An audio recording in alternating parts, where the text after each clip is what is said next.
My presentation is on shared reading and increasing comprehension skills of students with significant intellectual disabilities.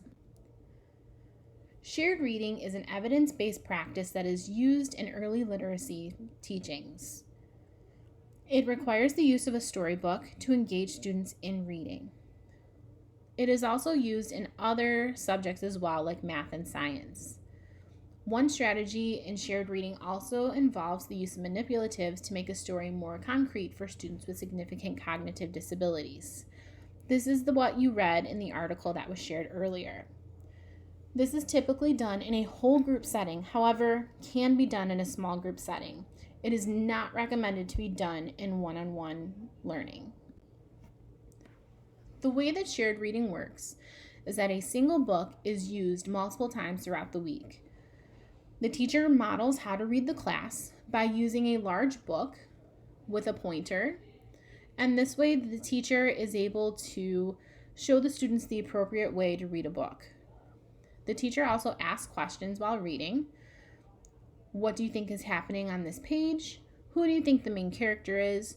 Where do you think the characters are? And so forth. The teacher also uses a strategy called Think Aloud. This is where the teacher ask questions out loud about what they've read so far. This doesn't necessarily require an answer from the students, but it's modeling an appropriate strategy that the students should use when reading independently. The students also engage with the story by helping read the story out loud. This can be done through choral reading, round robin reading, or popcorn reading. This is a basic outline on how a typical shared reading lesson works throughout the week. This is obviously spread throughout multiple days. Typically in my classroom, we spend an entire week on a single book. This allows the students to become more comfortable with the text and allows them to enhance their skills. So first thing that happens is that the text is introduced.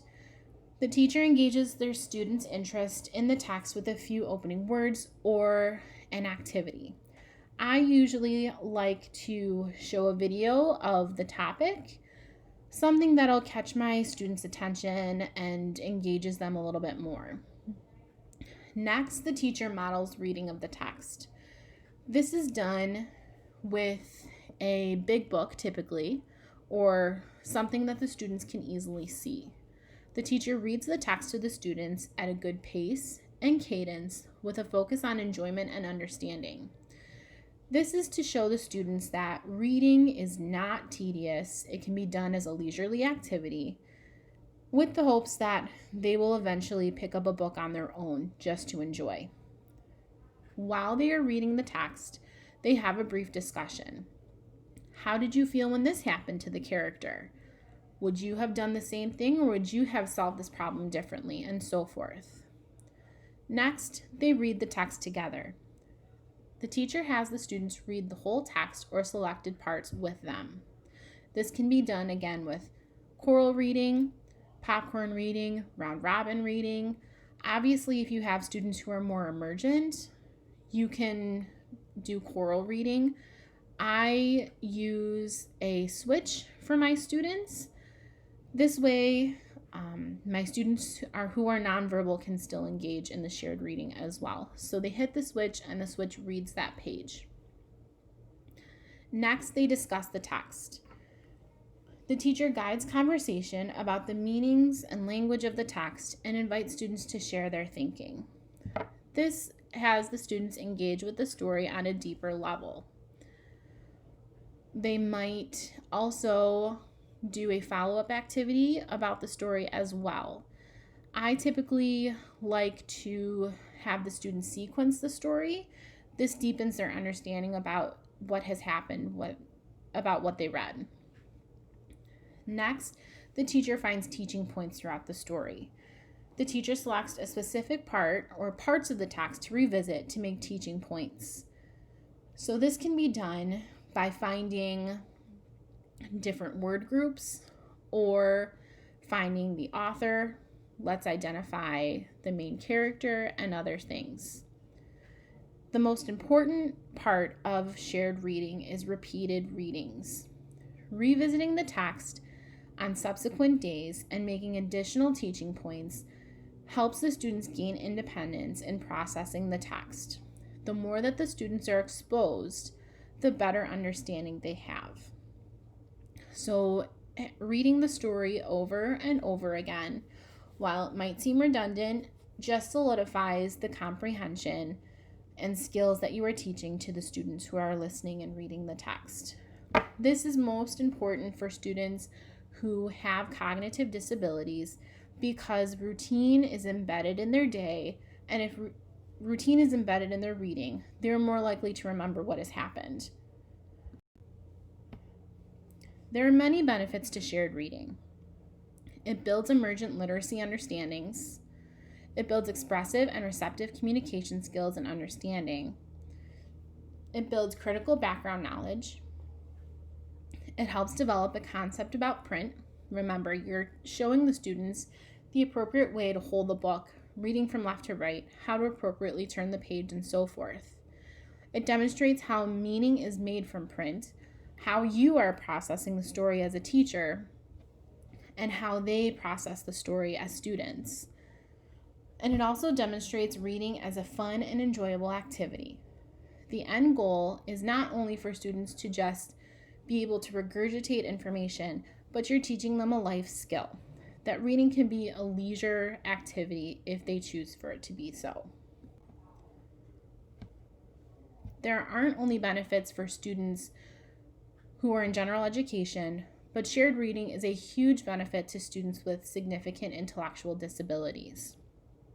It increases communication. I teach a group of students who are all nonverbal, so it increases their learning of their AAC devices as well. Putting sentences together, finding where their words are on their AAC devices. This could be a pad book, an iPad, a Dynavox, whatever they use, even a common switch. It increases their ability to access those devices. It constructs coherent thought processes like remembering, problem solving, and decision making. You can have them make a choice. Did you like the book? Yes or no.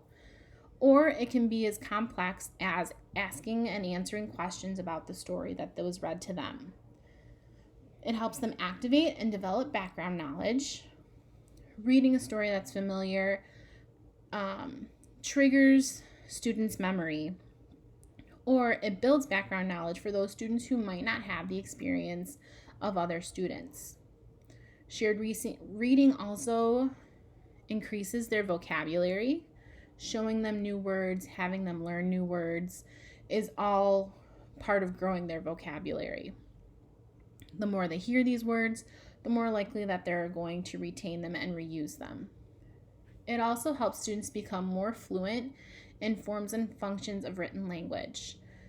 So for students who are verbal, it helps their fluency. For students who are nonverbal, it could help them understand why we read and how to convert this written language into speech. It also enhances social skills by sharing, responding, and reciprocating. My number one goal is to have a positive environment in my classroom. We are always encouraging our friends and letting them know that there's no reason to be afraid. They should always participate. So shared reading allows them to increase these social skills by answering questions in front of their friends. And this also increases an orient towards the role and function of print. What are these words and what do they mean and why do I need to know them? These are all questions that are answered through shared reading. In my classroom, I use a lot of tactile books. My entire class is made up of students with cognitive disabilities and vision impairments. So a tactile book are books that are using concrete objects to make stories come to life and to make the students connect better with the story by having them use more than just their sense of hearing and sight, just to watch the words. They can use their sense of touch. We've used smells. We've used taste. I was able to take a book about the beach and I brought in different manipulatives and sensory items, and we basically had a day at the beach. And you would not believe how much my students got out of it just from going from a 10-page book to a sensory exploration activity. So using the objects really helps solidify the vocabulary and comprehension in students. So this is an example of a tactile book using the story We're Going on a Bear Hunt. As you can see, the person who created this book used a lot of different manipulatives and different sensory items to help the story come to life.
So, this website is a great resource on how to create a tactile book.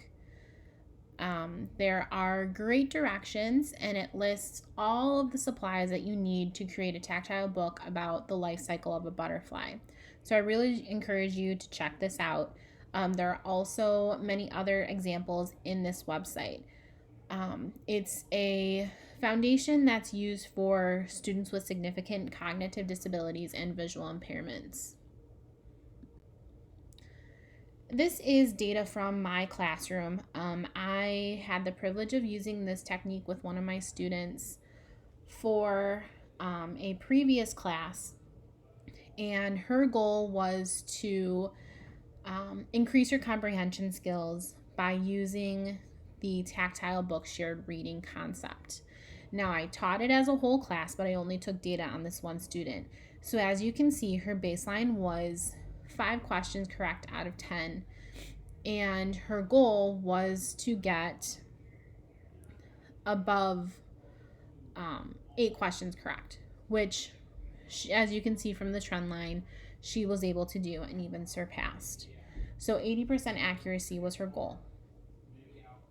So as you can see, shared reading benefits not only general education students, but students with cognitive impairments and vision impairments as well. I hope you enjoyed my presentation, and here are my resources. These are also a list of online resources that can be found if you want to look into shared reading a little bit more.